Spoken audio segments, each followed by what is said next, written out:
AG ನ್ಯೂಸ್ಗೆ ಸ್ವಾಗತ. ಗದಗ ಜಿಲ್ಲೆಯ ಗಜೇಂದ್ರಗಡ ನಗರದಲ್ಲಿ ನಡೆದ ಲವ್ ಜಿಹಾದ್ ಮೂಲಕ ಬಾಲಕಿ ಆತ್ಮಹತ್ಯೆ ಮಾಡಿಕೊಂಡಿದ್ದಾಳೆ. ಲವ್ ಜಿಹಾದ್ ಆರೋಪಿಸಿ 15 ವರ್ಷದ ವಿದ್ಯಾರ್ಥಿನಿ ಆತ್ಮಹತ್ಯೆ ಖಂಡಿಸಿ ಪ್ರತಿಭಟನೆ ಮಾಡಲಾಗಿದ್ದು, ಕ್ರಾಂತಿ ಸೇನೆ, ಎಸ್ಎಸ್ಕೆ ಸಮಾಜ ಹಾಗೂ ಹಿಂದೂ ಪರ ಸಂಘಟನೆಗಳಿಂದ ಪ್ರತಿಭಟನೆ ಮಾಡಲಾಗಿದೆ. ಗದಗ ನಗರದ ಜೋಡ ಮಾರುತಿ ದೇವಸ್ಥಾನದಿಂದ ಎಸ್ಪಿ ಕಚೇರಿವರೆಗೂ ಬೈಕ್ ರ್ಯಾಲಿ ಮೂಲಕ ತೆರಳಿ ಪ್ರತಿಭಟನೆ ಮಾಡಲಾಗಿದೆ. ಲವ್ ಜಿಹಾದ್ ಕಿರುಕುಳದಿಂದ ಖುಷಿ ರಂಗ್ರೇಜ್ ಆತ್ಮಹತ್ಯೆ ಮಾಡಿಕೊಂಡಿದ್ದಾಳೆಂದು ಕುಟುಂಬಸ್ಥರು ಆಕ್ರೋಶ ವ್ಯಕ್ತಪಡಿಸಿದ್ದಾರೆ. ಕಳೆದ ಗುರುವಾರ ಗದಗ ಜಿಲ್ಲೆ ಗಜೇಂದ್ರಗಡ ಪಟ್ಟಣದಲ್ಲಿ ನಡೆದಿದ್ದ ಘಟನೆ ಇದಾಗಿದ್ದು, ನಿನ್ನೆ ಆರೋಪಿಗೆ ಜೀವಾವಧಿ ಶಿಕ್ಷೆ ನೀಡಬೇಕು ಅಂತ ಒತ್ತಾಯಿಸಿ ಪ್ರತಿಭಟನೆ ಮಾಡಲಾಗಿದೆ. ಜುನೇದ್ ಸಾಬ್ ಕಂದಗಲ್ ಮತ್ತು ಮುತ್ತುರಾಜ್ ಎಂಬ ಯುವಕರ ಕಿರುಕುಳಕ್ಕೆ ಬೇಸತ್ತು ಬಾಲಕಿ ಆತ್ಮಹತ್ಯೆ ಮಾಡಿಕೊಂಡಿದ್ದಾಳೆಂದು ಆರೋಪಿಸಿದ್ದಾರೆ. ಖುಷಿ ರಂಗ್ರೇಜ್ಗೆ ಕಿರುಕುಳ ನೀಡಿದವರಿಗೆ ಕಠಿಣ ಶಿಕ್ಷೆ ವಿಧಿಸುವಂತೆ ಆಗ್ರಹ. ಗದಗ ಜಿಲ್ಲಾ ಪೊಲೀಸ್ ಎಸ್ಪಿ ಆಗಿರುವ ಬಿಎಸ್ ನೇಮಗೌಡ ಅವರಿಗೆ ಮನವಿ ಸಲ್ಲಿಕೆ. ಇದು ನಮ್ಮ ಅಣ್ಣನ ಮಗಳ್ರಿ, 15 ವರ್ಷ, ಖುಷಿ ರಂಗರೇಜ್ ಅಂತಂದು. ಈ ಥರ ಯಾರು ಹೆಣ್ಮಕ್ಳಿಗೂ ಆಗಬಾರ್ದ್ರಿ. ಈಗ ನಮ್ಮ ಮನೆಯೊಳಗೆ ಏನು ದುಃಖ ಪಡಕ್ಕೆ ಅಂತ ಅನ್ನೋದು ನಮಗೆ ಗೊತ್ತಾಯ್ತು. ಈ ಥರ ಆದ್ರೆ ಏನು ಮಾಡಬೇಕು, ಎಷ್ಟು ಸುರಕ್ಷತೆ ಕಾಯ್ಬೇಕು. ನಾವು ನಮ್ಮ ಹುಡುಗಿಯರಿಗೆ ಸಾಲಿಗೆ ಅಂತಂದು ಕಳಿಸಿರ್ತೀವಿ, ಇಂಥ ಕೆಲ್ಸಕ್ಕೆ ಅಂತಂದು ಕಳಿಸಿರ್ತೀವಿ. ಇನ್ನೊಬ್ಬರು ಹುಡುಗರಿಗೂ ಈ ಥರ ಮತ್ತೆ ಕೈಗೂಡ್ತಾರೆ. ಅವರು ಈ ಥರ ಆಗಬಾರ್ದು, ಯಾರಾದ್ರೂ ಹೋಗಬಾರ್ದು. ಮನೆಯೊಳಗೆಲ್ಲ ನಾವು ಚಲೋತ್ನಂಗೆ ನೋಡ್ಕೊತಾ ಇದ್ವಿ. ಈ ಹುಡುಗರು ಹೋಗಿ ಹಂಗೆ ತಲೆ ಕೆಡಿಸಿ ಆ ಥರ ಮಾಡ್ಯಾರ. ಹಿಂಗೆ ಜೀವಾವಧಿ ಶಿಕ್ಷೆ ಆಗಲೇಬೇಕು, ಹಂಗೆ ಮಾತ್ರ ಬಿಡಬಾರ್ದು. ಈ ಹುಡುಗರು ಆಗ್ಲೇ ಹೋಗಿ ಮತ್ತೆ ಆ ಹುಡುಗಿಗೆ ಟಾರ್ಚರ್ ಕೊಡೋದು ಆ ಥರ ಎಲ್ಲ ಮಾಡ್ಯಾರ್ರಿ.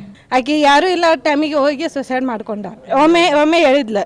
ಒಮ್ಮೆ ಹೇಳಿದ್ದಕ್ಕೆ ನಮ್ಮ ಅಣ್ಣಾರು ಹೋಗಿ ಒಂದು ಸ್ವಲ್ಪ ಬುದ್ಧಿವಾದ ಹೇಳಿ ಬಂದಿದ್ದಾರೆ. 2 ಸಲ ಬುದ್ಧಿವಾದ ಹೇಳಿ ಬಂದಾರೆ. ಬುದ್ಧಿವಾದ ಹೇಳಿ ಬಂದ್ರೆ ದೂರ ಸರಿತಾರಂತ. ಅವ್ನಿಗೆ ಜೀವಾವಧಿ ಶಿಕ್ಷೆ ಆಗಲೇಬೇಕು.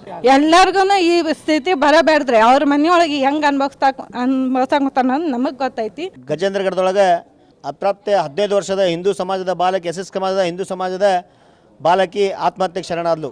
ಲವ್ ಜಿಹಾದ್ 15 ವರ್ಷದ ಯುವತಿಯನ್ನು ಪ್ರೀತಿ ಪ್ರೇಮ ಎನ್ನುವಂಥ ವಿಷದ ಬೀಜವನ್ನು ಬಿತ್ತಿ ಇವತ್ತು ಅವಳ ಸಾವಿಗೆ ಕಾರಣವಾಗಿರ್ತಕ್ಕಂಥ ಆ ಮುಸ್ಲಿಂ ಜಿಹಾದಿ ಹಾಗೂ ಅವನ ಸ್ನೇಹಿತನಿಗೆ ಜೀವಾವಧಿ ಶಿಕ್ಷೆ ನೀಡಬೇಕಂತೇಳಿ ಇವತ್ತು ನಾವು ಮಾನ್ಯ ಎಸ್ ಪಿ ಸಾಹೇಬರಿಗೆ ಮನವಿ ಕೊಡೋ ಮುಖಾಂತರ ಇವತ್ತು ಆಗ್ರಹ ಮಾಡಿದ್ವಿ.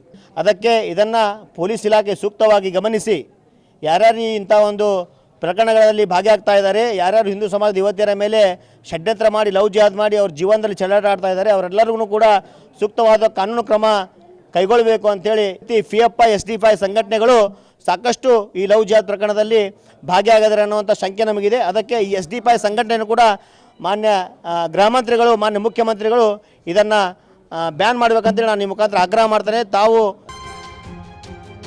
ಕನ್ನಡಿಗರ ಮೆಚ್ಚಿನ ನಿಮ್ಮ AJ 24/7 ನ್ಯೂಸ್ ಕನ್ನಡ ವಾಹಿನಿ ಇದೀಗ ಟಿವಿಯಲ್ಲಿ ಲಭ್ಯ. ವೇಳೆ ನೋಟಿಸ್ ಕೊಟ್ಟಿದ್ರೆ ವಾಪಸ್ ತಗೋತೀವಿ. ಇವತ್ತು ವಕ್ಫ್ ಪ್ರಾಪರ್ಟಿ ಅಂತೇಳಿ ಬರ್ತದೆ ಅಂತ ಹೇಳಿದ್ರೆ ರೈತರು ಬೀದಿಗೆ ಬಂದ್ರೆ ಏನ್ ಮಾಡ್ಬೇಕಾಗತ್ತೆ? ಯಾರು ವೋಟ್ ಹಾಕಿಲ್ಲ ಅಂದ್ರೆ ಗ್ಯಾರಂಟಿನೆಲ್ಲ ಸ್ಟಾಪ್ ಮಾಡ್ಬಿಡ್ತೀವಿ.